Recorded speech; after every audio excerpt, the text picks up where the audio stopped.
Business Builders. Today we're joined by Chris Tatge. Chris is the co-owner of Dynamic Construction and DC Materials. They're the largest framing contractor in Wisconsin and in the upper Midwest.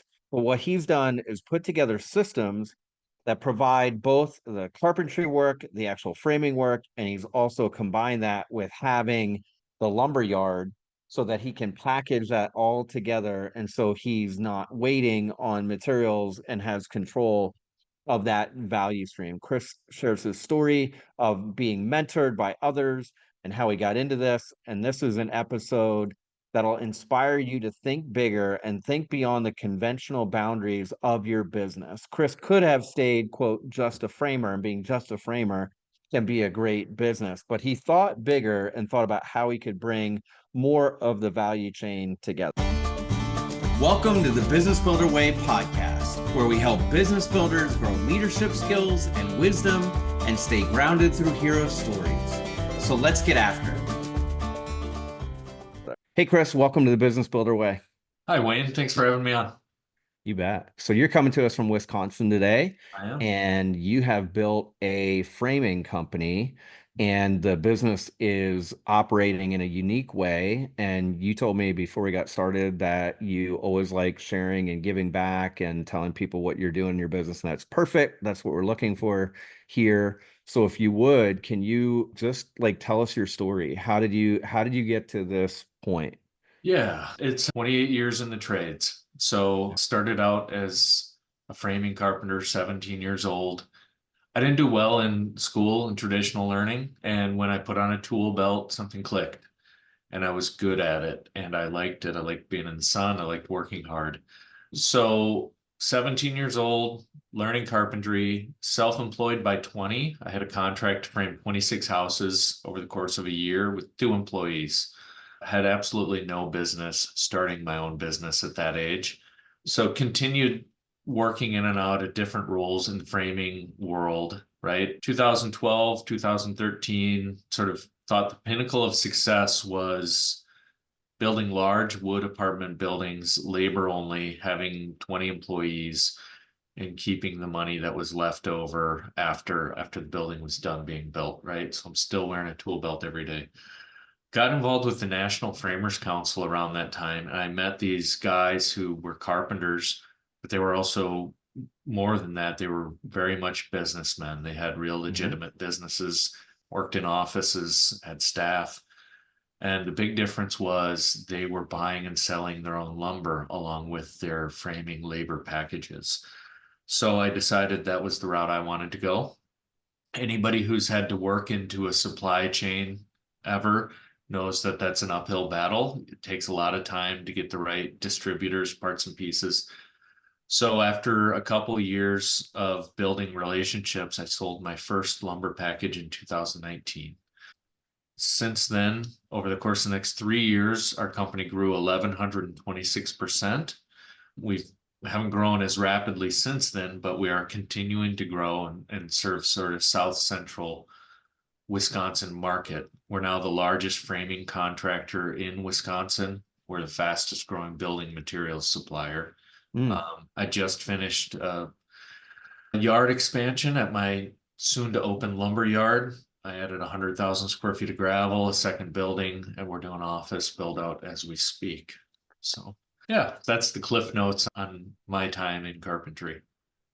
That was a great job Thanks. in the Cliff Notes or Chris Notes. These are Chris Notes. Sure. So what was the story? What was the impetus to get that first contract with, did you say it was 26 houses that you're Yeah. framing? Yeah. Yeah. I was a good carpenter and I had a really great mentor, a guy named Don Ludzak, who taught me well. And he asked me one day, because I had been going to sort of community college here and there. He asked me, "Are you going to keep going to community college or what's your plan?" I said, "No, I like doing this."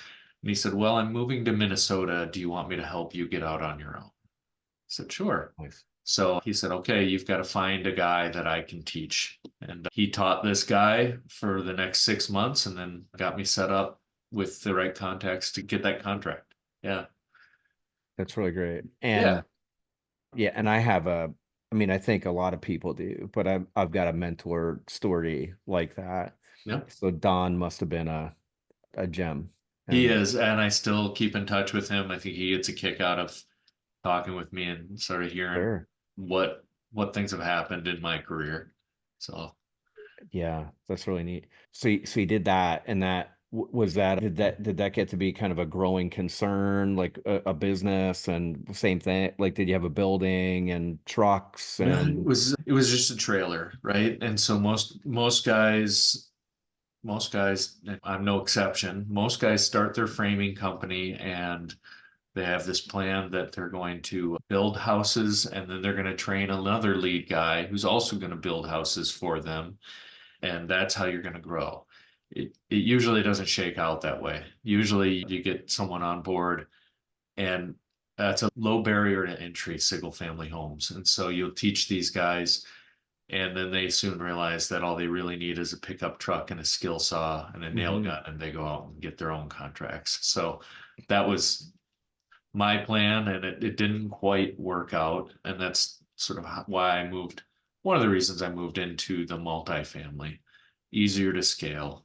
So, And so then it kind of along the journey, you talk about 2012, 2013, mhm. and what was different about 12 and 13? Well, I'd moved into multifamily construction, right? Okay. Out of single family. Things were starting to pick back up in construction in general.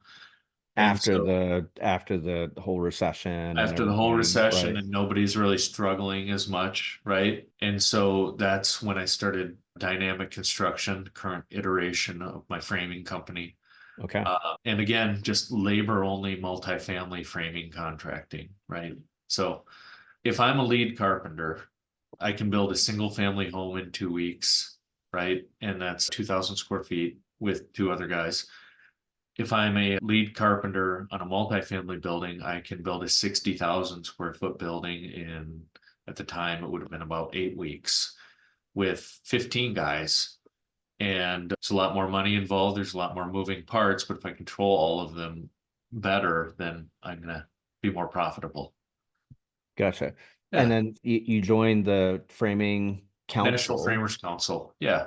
When was that roughly? That would have been 2014. So you go to a meeting somewhere, and was there a pivotal conversation where you met somebody and you're like, Yeah. oh, maybe I could do this differently? Sure. It was interesting. At the time, 2014, the North American standard for how to install wood roof trusses, the standards were set at a small office in Madison, Wisconsin, 20-minute drive from my house. They were also managing the National Framers Council. Hmm. So I got signed up and I drove there to get my safety plan and drop off a check and walked in the building, and they had never had a framer in there before to talk about sort of the products that they put out there that have a huge effect on what I did every day. So it was interesting for all of us, for me to sort of learn where these standards come from and thought process behind, and for these people to learn how I reacted as a framer to the standards they set. So a lot of conversations from that. Met a gentleman named Kenny Shiflett, another guy named Scott Stevens. Scott's in Baltimore, Kenny's in Manassas, Virginia, but they were both framing 5 million square feet a year, very successful. Met George Hull, who owns Hull and Associates in Dallas, Fort Worth area. George frames 12 million square feet a year. Well, yes, about pivotal conversations, right? Yeah. So I'm getting involved in the association. I'm doing a bunch of free work, right? Which is, you get a lot out of this, any association you're willing to put time into. And I'm in Milwaukee at sort of our marquee event, the Framers Summit. And it's actually in Milwaukee again this year. And I'm talking to Bruce Jones, very successful framer from Pennsylvania. He tells me, he's had a few drinks, so he's bragging. He just bought 3 semi-loads of half-inch OSB for $4 a sheet. And I went on Menard's website, Menard's app, and saw that OSB was selling for $8.50 a sheet. And I thought, wow, I'm missing out on something. And that was sort of the aha moment. And so from there, I started talking. All those guys gave me a lot of time on the phone. Yeah, I'd schedule a phone call with George and he'd spend an hour telling me how he watches lumber markets. And, all those guys would give me their tips and tricks on how to grow my business. And I took notes, and those notes were hanging up on my cork board for a few years. I'd reference them. But it was really learning from those guys, being open to hearing what they had to say, and that's what launched DC Materials, our material supply business. Got it. Yeah. About how many people are employed by Dynamic Construction DC Materials now? When we're busy, we're running about 130 people.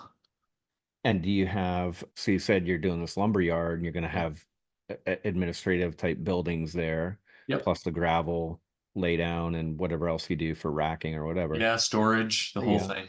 Yep. Yeah. And then you have an office for the construction company, I assume. We do. Yep.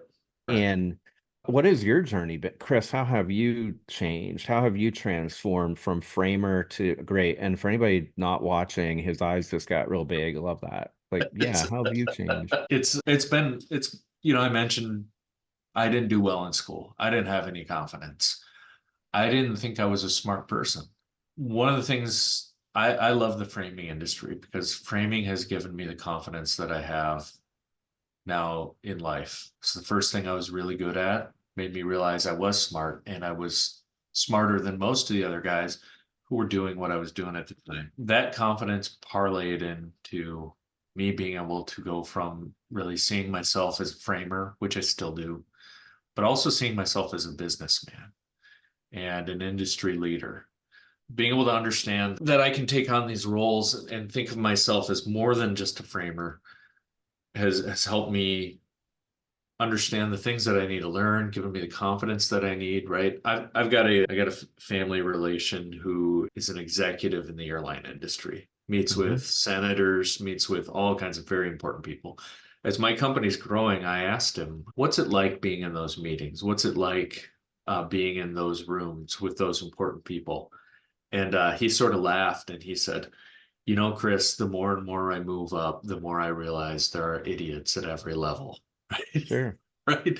So I didn't take that to mean that there are idiots all around me. I've always taken that to mean as I belong in the room just as much as anyone else. Right. Right. No matter who you are, where you're at, we're all just trying to figure it out. And if you view everyone that way, it's a lot easier to navigate. Right. So for me, the journey it's been about realizing I can do the things I set my mind to. Maybe I'm also one of the idiots, but we all are sometimes. That's the secret, right? And I might not always make the right decision, but if I make a wrong decision, I know I'm the kind of person who's going to push really hard to make it right.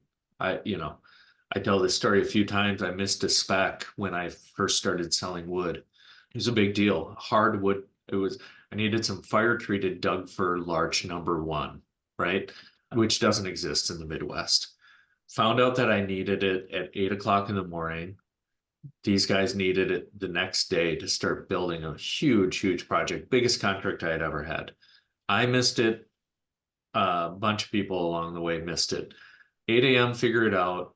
1 o'clock in the afternoon, I was in my truck with a trailer driving to Denver, Colorado to get the stuff that I needed. Right. So I screwed up, but I turned it around, and now it's a great story. People ask me, if it helps me sell, helps me at least put things in the right context for what I'm willing to do to make sure their job goes well. Can you tell us a little bit about the culture of the companies, and do you look at them the same as being DC Materials and Dynamic Construction? Are they the same?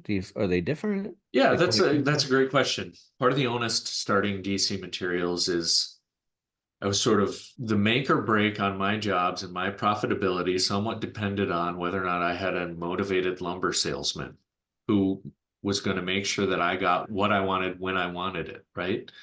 Oftentimes, I need some metal connector. Is he going to pay the $30 shipping so I have it tomorrow, or is he going to wait for the route truck 4 days from now? And so my profitability was dependent on those guys. I started DC Materials to have control so that I could make the field labor as successful as possible. So everything we do on the DC Materials supply side is informed by what's going to be best for the framers in the field. what's going to make the labor successful. And so if we need to spend more money to expedite shipment, we do it. If there's a product that's more expensive, that's going to be an easier installation, we pay for it. Sure. And so not only that, but be able to look at the job as a whole, right? Be able to speak to the lumber and the labor and switch out some products that are going to help the bottom line and help the general contractor save money and pass that saving on to the developer. But very much the attitude of DC Materials is it's there to make the labor successful, right? And serve the labor side. So they serve each other, but they do operate somewhat independently. They do. Yep. And I asked you two questions, which I have a bad habit of doing. The other question was, tell me about the culture of the companies that you built. Yeah, it's very much, I don't micromanage. I find people who are responsible and I let them be responsible. So here are the things you need to take care of. And if those things are taken care of, the rest of the time is yours. Set your own schedule, it's not total freedom, but you have to respect people, right? I think one of the things people, maybe it's a little deep, but people want the dignity that comes along with the responsibilities they have, right? And they want that respect. And I found that if you treat people respectfully, you treat them with dignity and let them be responsible for their own responsibilities, it goes well. And that also lends itself really well to me having the freedom to make high-level decisions and guide the company at the high level when these people are taking care of the stuff they're supposed to be on their own. Yeah. Respect people, a value of yours. You seem quite humble, open-minded, willing, ask questions, good questions. You acknowledge mentors. Yeah. So it's part of who you are. Right. Yeah. Yeah. It's, you find success, it's easy to get wrapped up in it. I think of this as a fun game. And I don't take it so seriously that I stress out at night. It would be really easy you find success and you make a little bit of money and sort of holding on to that too tightly I think can be cumbersome, right? I want to make the best decisions for my business. And I don't want to make the decisions based on, I want to make a bunch more money so that I can fly business class or whatever, right? I want to make the best decisions because I'm having fun and I enjoy building a business. And that's the way I want to think. And I don't want to juice the turnip when it comes to my operations. I want everybody to win. I want everybody to do well. I want everybody to enjoy it. I don't need to suck every bit of juice out of this thing that I can. So. Is building a business like building a multifamily home? Well, I suppose you could say that, pre-construction planning is probably the most important part. So my business partner, Eli, he's a much better project manager than I am. I go around selling magic beans to everybody, telling them about the way things should be. He's much more realistic. He always says, if I've done my job, by the time the building starts, it's on cruise control. So putting in the time ahead of time, understanding what needs to be done so that everything's there, it does help, right? So yeah, absolutely it can be. Different parts and pieces all coming together for things to go well. Yeah. You mentioned, you had told me before we kind of officially started that this is a unique model that you're implementing here. Your company, this whole having the framing business, but also the lumberyard, that's unique. Can you tell us more about that and why is that beneficial to the clients that you serve? Of course, it's unique to Wisconsin. The model exists outside of Wisconsin, mid-Atlantic, Texas, California, Sunbelt. So, but in Wisconsin, 5 years ago, local lumber yards would sell material packages to a general contractor. That general contractor would contract labor separately. That local lumberyard would also buy components, so pre-manufactured walls and trusses, pass them through and sell those to the general contractor. I control both. So the general contractor has one point of contact for labor, the loose lumber, and the wood building components. What sort of value does that add to my customer? When I look at a building plan, I look at it as a framer. And so I see process. I see how all the parts and pieces interact with each other. I can envision the assemblies and I can understand what drawn well and what could be improved, right? So not only can I speak to that side of things, I can take the materials that that building is drawn with and say, you know, if you switch this material for that material, you'll save $30,000, right? Be able to value engineer and find Okay. Yep. value in a unique way. A lumber guy is going to look at lumber and think a certain way. A labor only framer is going to look at it another way. I can speak to both. That's unique. That makes sense. Helps bring an expert opinion to the table. And historically, framers don't get involved really early in construction process, which has never made a lot of sense to me. I think framing contractors could do a little bit better job sort of presenting themselves in a way that's more consumable for design professionals. Sure. Architects, engineers, we tend to work on cell phones and not via email and PDFs. But if you think about it, we're providing these structures that are 50,000 to 500,000 square feet. We're the ones creating these things in reality, and we should be involved a lot earlier than we have typically been, right? Sure. So that's sort of what I work towards. That's the value that I add. Makes sense. We have a business builder in our community named Andy Richardson. Andy has a structural design firm, and he started it in Beaufort, South Carolina, and now he's working to have some satellite offices using his system. But even for him, getting involved early with architects has been something that he's tried to add value and be available and helpful.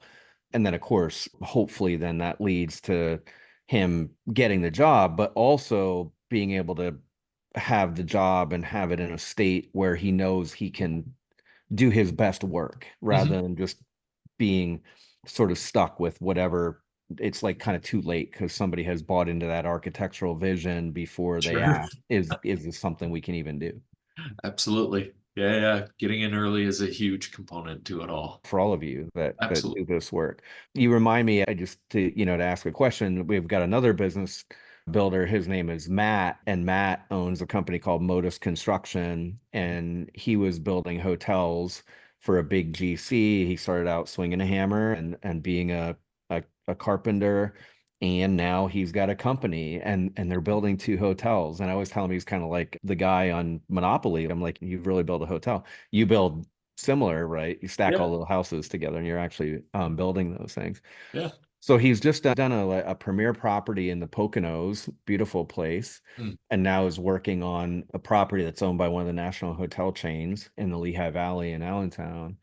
And he's at a place where he has some high quality people on staff, but it's like looking for the next project. And what kind of advice would you give to a business owner like that? They've done their first few big projects. Can you think back to when you were at that stage and maybe what you were thinking, what was going on for you? Yeah. My thing's always been sort of, if I can create enough stability around me so that I can focus away from the day to day. And I think that's kind of a known thing, right? For me, that stability's always meant good, trustworthy people, paying those good, trustworthy people what I need to so that they stay around.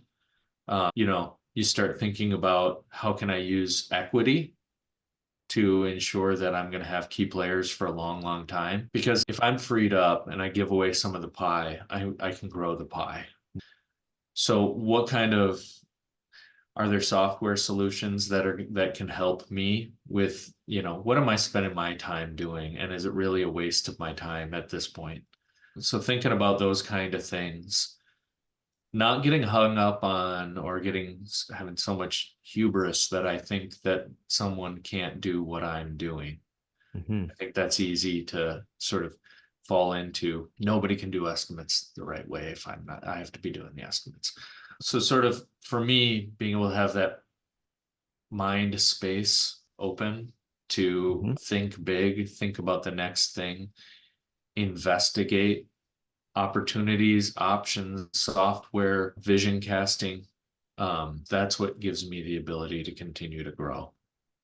Yeah. It's a Um, powerful tool. so one of the things, just, kind of wrap up for today. It's been great listening to your story. I appreciate kind of who you are and how you're sharing that here. Yeah. The other thing that we talk a lot about in my community and business builders is the stuff beyond the business. Like I had a friend, Tom Rubens, wrote a book and he used this phrase, how to harmonize an entrepreneurial life, right? And Mm. so you had told me about there's two pieces of artwork behind you. One is a photograph. It's in Finland and it's related to your wife and it's a church. And then there's also some artwork that your son had Yeah. done some years ago of jumping in the leaves, which is cool. So I know that there's more to you than quote just this business.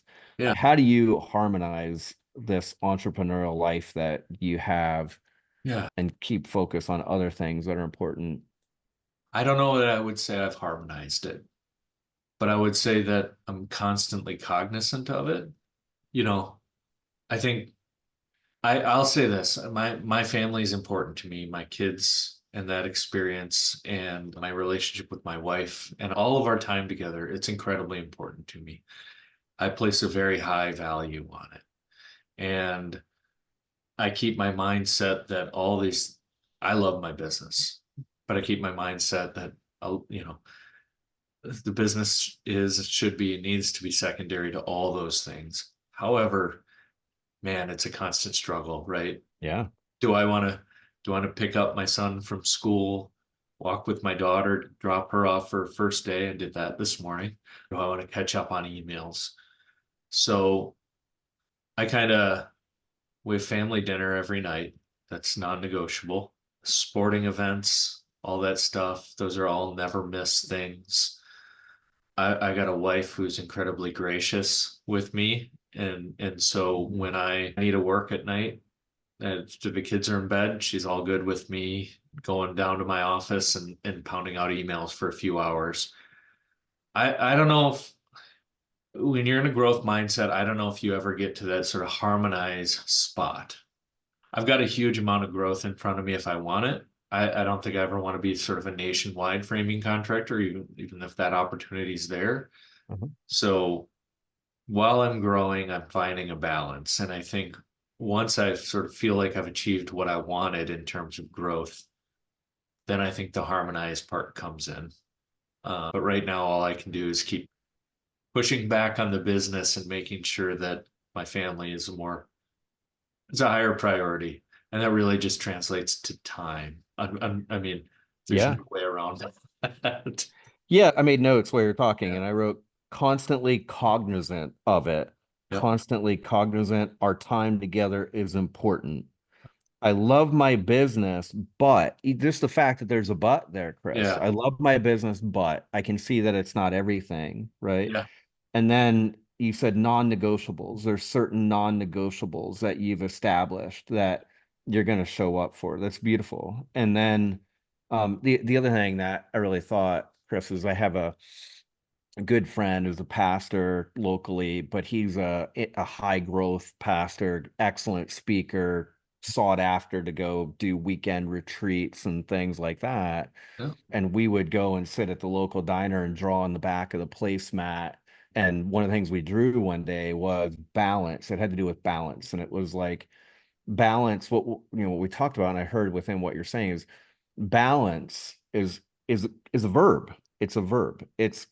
And you saying, like harmonized, it's a harmonized entrepreneurial life would be like a noun. This is a harmonized entrepreneurial life. Yeah, you'll probably never have that. But the fact Right. that you're constantly cognizant says that you are harmonizing as a verb constantly Yeah. and you're working on that. And I think Absolutely. that's really cool. So thanks for sharing that. Of course. Chris, so appreciate you coming, sharing your story. We'll share links so people can Yeah. look you up. Is there a place people should contact you, and who would you love to talk to? I like talking with architects and engineers and design professionals that work in the space that I'm in. I like Mhm. talking with other framing contractors who want to grow, guys who maybe are like me that are labor only. I was on the phone in the airport in Seattle with a guy down south who wants to take the same track I have. I love having those conversations. I'm interested in improving my industry. So I'm very active on LinkedIn. Hit me up. Happy to connect. If you want to know more about my company, dcmaterialllc.com. If you're a general contractor, project manager in Wisconsin, and you're dealing in wood, I can probably make your life a lot easier, a little more stress-free. So that's great. You've become Kenny, Scott, and George, the people that poured into you. I have. Really cool. Yeah, I have. And it's very humbling to have been able to ascend to a certain level of success in an industry that I really love and I want to continue to serve. So yeah. Awesome. Yeah. Great. Chris, thanks so much for joining us today. Have a good rest. Yeah. You bet. Thank you for tuning into the Business Builder Way podcast. If this episode spoke to you, click that subscribe button and share it with a friend. That's how this message gets out into the world. If it is helpful for us to have a short conversation, I'd love to do that. Send me an email at wayne@businessbuildercamp.com.